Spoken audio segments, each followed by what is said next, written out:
Three, two. Good afternoon, everyone. I'm Mary Anderson with the County Public Information Office. Welcome to County Executive Marc Elrich's weekly media briefing. The County Executive is talking to us from Boston, where he's been at the Bio International Conference. We've got a hard stop in 30 minutes, so he can get on a plane to get back to Montgomery County.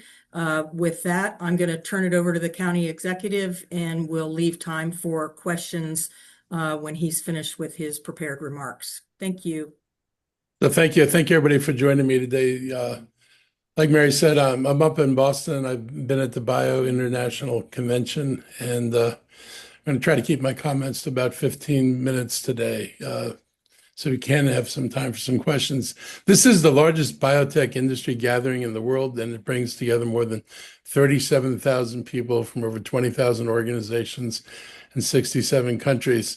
I've been here to represent Montgomery County. Judy Costello is with me from our economic development shop in the county government, and the Economic Development Corporation also has representatives up here, as does the state of Maryland. I've been here to represent the county and to promote it as one of the best locations for biotech investment and expansion in the U.S. And we spent a lot of time talking with companies, particularly from Asia, who know Boston and they know San Francisco, but they don't know a lot about Montgomery County. And so talking to them about where we rank and being able to show them comparative data so they understand how large and vibrant our cluster is in Montgomery County is one of the important things we do here. And we've had, I think, some pretty good meetings. I've had more than 40 scheduled meetings. Not every single one of them happened, but these are with bio companies and international delegations, including from Japan, India, Taiwan, Korea, China, Ireland, and Australia. Many of these companies are exploring new locations, and Montgomery County is high on their list because of our talent, infrastructure, and commitment in innovation. One thing we do have a strong presence in is recognition from both Korea and Taiwan because of our trips there and our cooperation with local biotech companies and some of their research facilities. So it was good to see friends who know who we are and help us open doors to other companies from their countries. These meetings do open real opportunities for future growth. They're going to help bring jobs, research facilities, and business partnerships to the county. I want to thank Lieutenant Governor Aruna Miller and Secretary of Commerce Harry Coker for leading Maryland's presence here and helping to make this a coordinated effort to bring investment back home. This kind of coordination is not the kind of thing we were able to do earlier before Moore was governor. So it's really great to be able to work with the state and do things together. I want to take a few minutes to talk about last weekend's political violence in Minnesota. These killings reflect a growing level of political hostility in this country and have added more fear and anxiety for people who are just trying to participate in public life. Yeah, this is how President Trump responded to this act of targeted political violence. When asked whether he would call Minnesota Governor Tim Walz about the tragedy, he said, "Well, it's a terrible thing. I think he's a terrible governor. I think he's grossly incompetent person, but I may call him." Those comments are about as insensitive as you can get, and just another demonstration of this man is not morally grounded in the real world. This is a very typical Trump response. There's no comfort for leadership or for, the loss of someone that, that the governor knew and that many other people have known. When people are looking for empathy and support, they're not looking for a guy who sounds like Don Rickles. But apparently that's what we've got. This isn't new, though. And it's the same vitriol that leads individuals to think they can take violent actions into their own hands. We saw this type of response to Charlottesville, and we saw it to January 6th. And the California wildfires and the air disaster at Reagan Airport. And we surely will get a similar response next time a tragedy happens. And that's just sad. That style of leadership focused on personal attacks and political grudges runs counter to the values that should define a healthy democracy. Millions of people across this country took to the streets this weekend as part of the No Kings protest. I was out at the protest along New Hampshire Avenue on Saturday, and the turnout was very encouraging. People are organizing. The movement for accountability and decency is growing. Thomas Paine once said, "We are only kings to the law." And even Americans who are Republican, libertarian, or conservative don't want dictators, autocrats, or monarchs. That's not what elections are for. The national mood is shifting, and it's starting to show polling numbers, including on issues like immigration. The reason why so many people are rejecting these policies isn't political; it's kind of existential. The attack on immigration is just astounding, as I've referred to before. Every immigrant group that came to this country was greeted by hate and by discrimination. People lived in ghettos. They lived separate from outside of other communities. I remember visiting relatives in New York, and there were neighborhoods you didn't walk into because you weren't of that neighborhood. And that's only in the 1960s. Um, so the kind of tensions between immigrant groups is not new to this country. But what is startlingly different about what we're doing now is every other immigrant group has been absorbed. All the focus was on getting these people Americanized, getting them educated, and getting them into the workforce, and allowing them to participate in civil society. That is not something that the president recognizes for Hispanic immigrants. And I will say the language about they're all criminals, they're all horrible human beings is the kind of vitriol that was thrown in the earlier immigrant groups that came here. So this is nothing new, but the response to immigration is kind of horrifying. And I was really concerned last week when he talked about going back to what he said he was going to stop. And for a brief, bright moment, he said, maybe I made a mistake by going after the hospitality and the food industries. And it took all of 24 hours before he reversed himself and told everybody to double down on that. If they shut down the meat packing plants, we're going to see food in the grocery stores. We're not going to see meat in the grocery stores. We're not going to be seeing meat in the restaurants. And it goes after farm workers in California. There is not another reserve workforce waiting to come in and take their place. And if he goes after the hospitality industry, that's going to affect hotels and restaurants. It's going to have serious economic impacts, which apparently he doesn't care about. But unfortunately for us, we're the ones that are going to experience those impacts. So as this unwinds, I hope people keep their cool about them, but I also hope people think have a little bit of perspective on how the immigrant situation today isn't all that different than what we've experienced before, and not something that we haven't been able to successfully deal with before. I also want to recognize an important announcement from someone I've worked alongside of for many years. Gustavo Torres, the executive director of CASA, announced that he's going to retire later this year. Gustavo has played a major role in shaping immigrant advocacy in the region, but he's also played a major role in supporting social justice issues, whether they apply to immigrants or otherwise. He helped build CASA from a small operation in Tacoma Park, and I remember going into his office back in the day. And I've worked with him ever since on my days on the city council in Tacoma and then as a county council member. And I've seen the results of his passion and his determination. And his retirement is going to mark the end of a significant chapter in our county's history. And I look forward to the opportunities we'll have to honor him properly over the upcoming months. But I'll always, remember the work we did together that many of us were able to do and his steadfast commitment to social justice. He's been a real champion of the community. And finally, tomorrow is Juneteenth, and Montgomery County government offices will be closed. I'll be spending part of the day with Scotland AME Church. The work we've done with Scotland AME Church and the Scotland community is important and significant. This is one of the county's oldest historically Black communities, and it holds deep meaning in terms of our history, as well as our ongoing social justice and reconciliation efforts.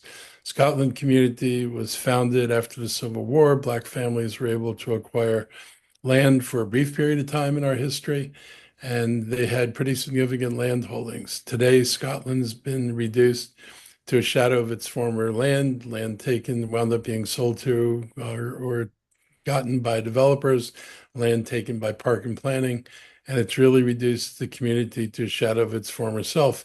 And I guess the crowning blow for them was a poorly designed road project in Montgomery County actually led to the flooding and near destruction, certainly turning their church unoccupiable.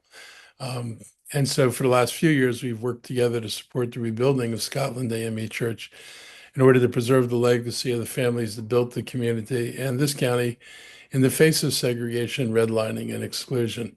we remind people again that pretty much every inch of Montgomery County, if you go back 160 years, were slave plantations.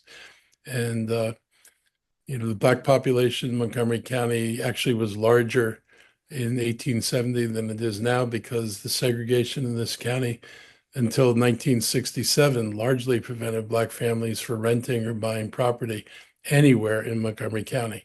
They also redlined Montgomery County to the Jewish community and occasionally to Catholics. So we are a community whose past history is not necessarily the history of inclusion that we like to talk about today. We were a very exclusive, very white, and very discriminatory community. And the changes that we see have mostly occurred in our lifetimes. On a holiday like Juneteenth, which celebrates the delayed promise of freedom, it's important to acknowledge that freedom also means restoration, repair, and respect. And our partnership with Scotland represents the work in action. For those who don't know what Juneteenth is, which I imagine is a fair part of our audience, it is the day, commemorates the day when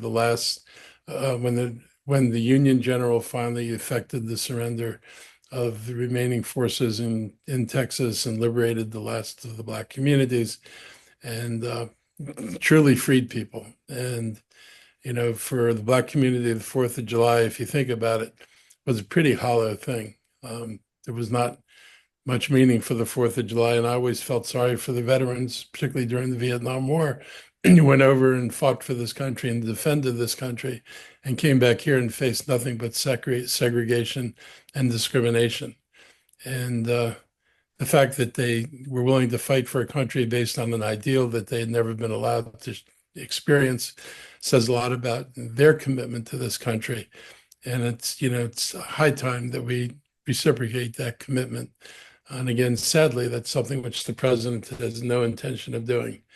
I encourage residents to join in the celebrations of the county's Juneteenth holiday this Saturday at Black Rock and Germantown. Juneteenth serves as a powerful reminder of the importance of freedom, justice, and continued progress. And these events are a chance to reflect and recommit ourselves to these goals. I'm going to stop now and let Dr. Stoddard and anybody else on the HHS team provide any updates if they have them, and otherwise we'll take some questions from the media. Dr. Stoddard, anything?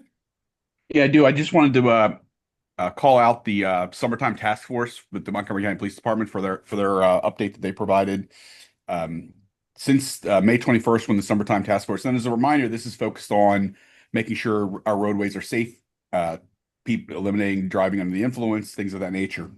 They've conducted 358 traffic stops, resulting in 426 citations, 510 warnings, and a total of 49 DUI arrests in that time period.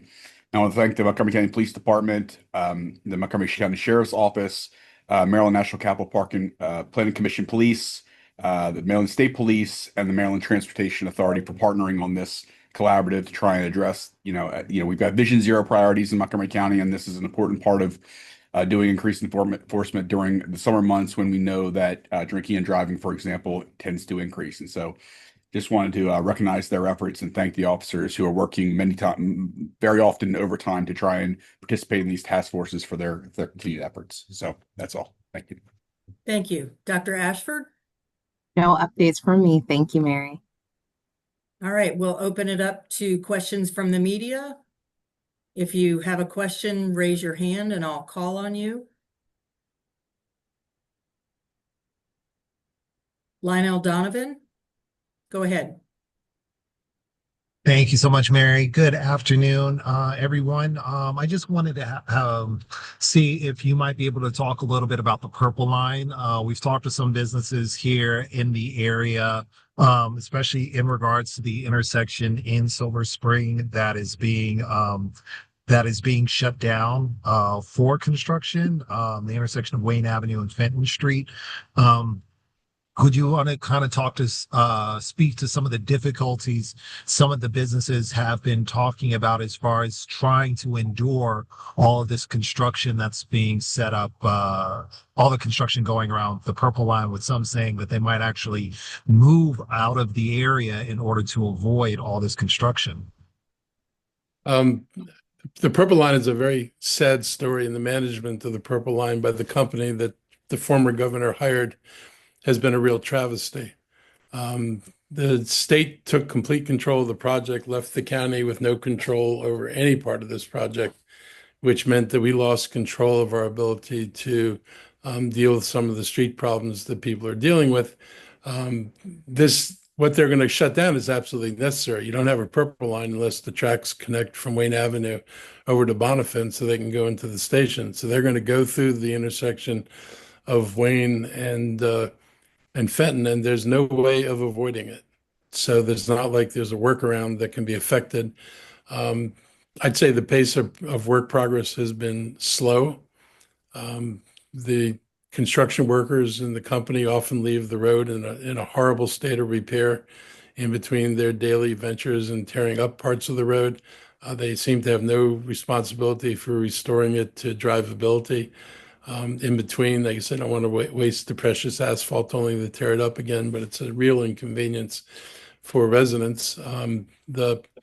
It's made the other streets even more difficult to move on, and it's very difficult to park. Bonifant's been torn up for well over a year now, and the idea that it took that long to build one block of track is, just in my mind, it's pathetic. And the company that Hogan hired has just not shown any responsibility for managing this property correctly. And he made a deal.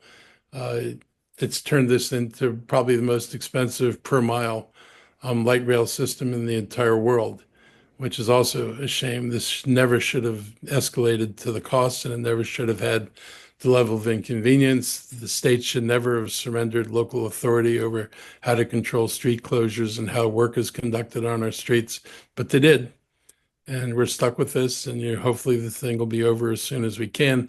We do have money. I think another tranche of money was provided for local businesses very recently.